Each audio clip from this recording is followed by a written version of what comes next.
Hi, welcome to HowtoDandD. My name is Fred Wheeler and today I want to talk about Dungeons & Dragons 5e. And today I have a guest with me, Simon. Good evening.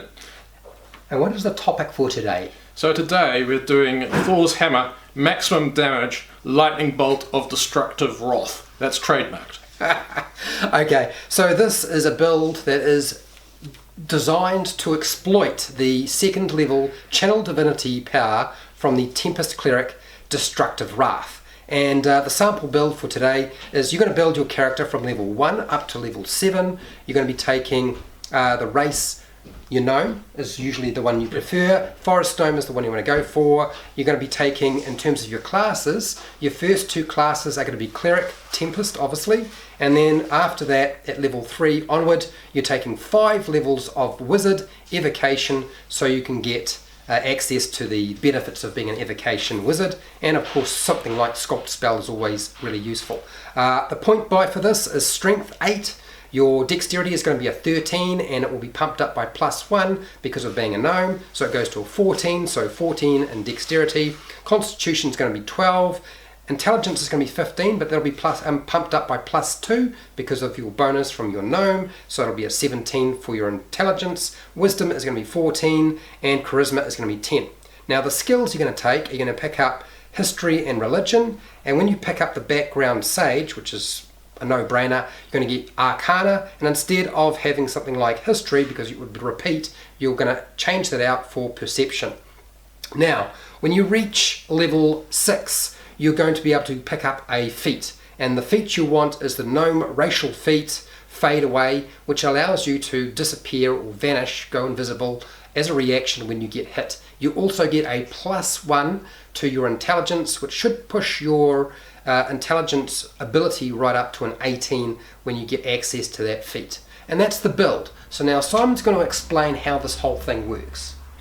Well, the ancient Norse used to think that when lightning was caused by Thor throwing his hammer to the ground, and that would, I imagine, do some pretty good damage if you got hit with that. So this is a way to allow your character to hurl Thor's hammer at someone, and it will cause a huge amount of damage. It's the lightning bolt of destructive wrath. When you read the Tempest Cleric, you'll read the second level Channel Divinity ability, and you can maximize, when you're rolling thunder or lightning damage, the amount of damage that it does.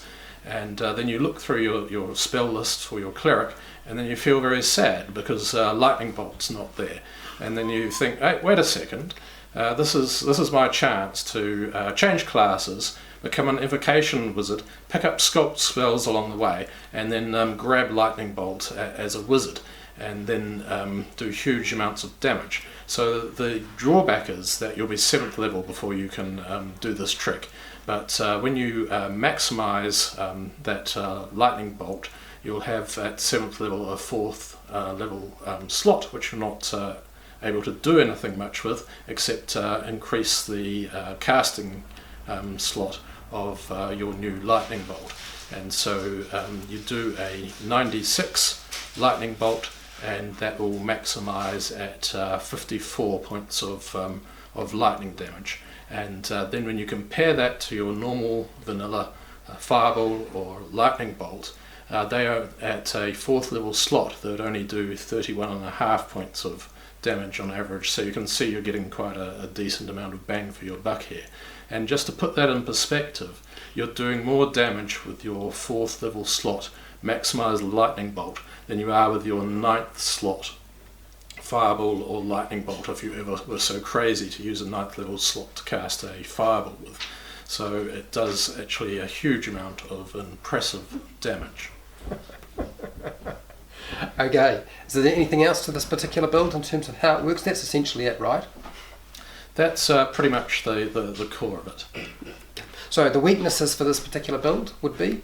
So I would find waiting all the time that you've got till level 7 to get Fireball and Lightning Bolt and all those other 3rd level wizard spells. I think that would be something which would be quite painful. Even waiting the extra level till 6 seems to take a long time if you're doing the cleric wizard sort of build, but also it's very much a one-trick pony. If the enemies are all immune to lightning bolt, then obviously you're not going to be this is any completely damage failing. Yeah. But on the other hand, you've still got your fireball backup and all your other wizard stuff going on, so it won't be a total disaster. And if your DM's the one who will never line up creatures in a nice little line for you, then that will be really annoying. And I've played with some DMs who's, if anybody ever took Lightning Bolt, he would make sure that he would spread all his monsters out in a fan, so you can never hit them in a line in any way, shape, form whatsoever. But that's the big drawback with the thing. All right, so basically the concept is that in terms of the weaknesses, that you're really only going to get to use this once every short rest. Once a short rest. Yeah, and you're going to be giving up 2 levels of wizard for this one trick, which you've already said. Problem, not just enemies that are immune. I mean, immune to lightning damage would suck, but also resistance to lightning damage might not be very helpful to you as well, because they're halving the damage that they take. Yeah, sure.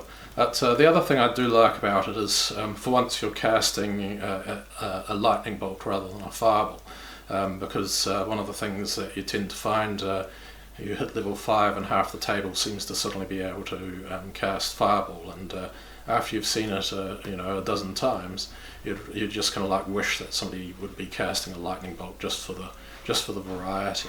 But the other thing with you really have to be the evoker wizard so you can get the sculpt spells, because if you're a wizard going to be hanging out in the back of the party and the lightning bolt goes out in a straight line, so you really have to be able to sculpt out your friends if you want to have any friends left. Yeah, fair enough. And so your standard weaknesses for any wizard are going to apply: saving throws from spells, surprise attacks, which is going to affect everybody, but enemies that can see invisible creatures, and wizards often rely on this, being invisible. The lack of hit points, being a wizard, and area effect spells and abilities. Those would be the basics in terms of any kind of weakness. Now, there are already videos that I've put out regarding the cleric wizard, which you're welcome to go and check out. I also have a video on the lightning bolt spell, so you can go and check that out if you are unsure how that works. Now, if you want to support the channel and you like this sort of content, watch more of my videos. I have hundreds of videos for players and dungeon masters, which you're welcome to go and check out. If you want to support the channel so I keep doing more videos, then check out my Patreon page. I have affiliate links to the book depository and Amazon, where you can buy stuff online. I get a small commission. I also have a merchandise shelf underneath my videos. Thank you, Simon, for all of this. Oh, that's okay, but I'd just like to say that I've got my birthday coming up next month, and you can really thank me by buying me a fantastic birthday present. And this is in fact why you need to share and like and give generously to my friend Fred here, because we have a tradition of giving each other wonderful presents at the gaming table, and this year I'm expecting quite a lot from Fred after doing these videos. So, like and share, and remember, your money is really going to a good cause. My birthday present. Okay, alright. So make sure to share, like, subscribe, hit the bell button to be notified when I go live and when I publish new videos. And hey, till next time, keep rolling those 20s.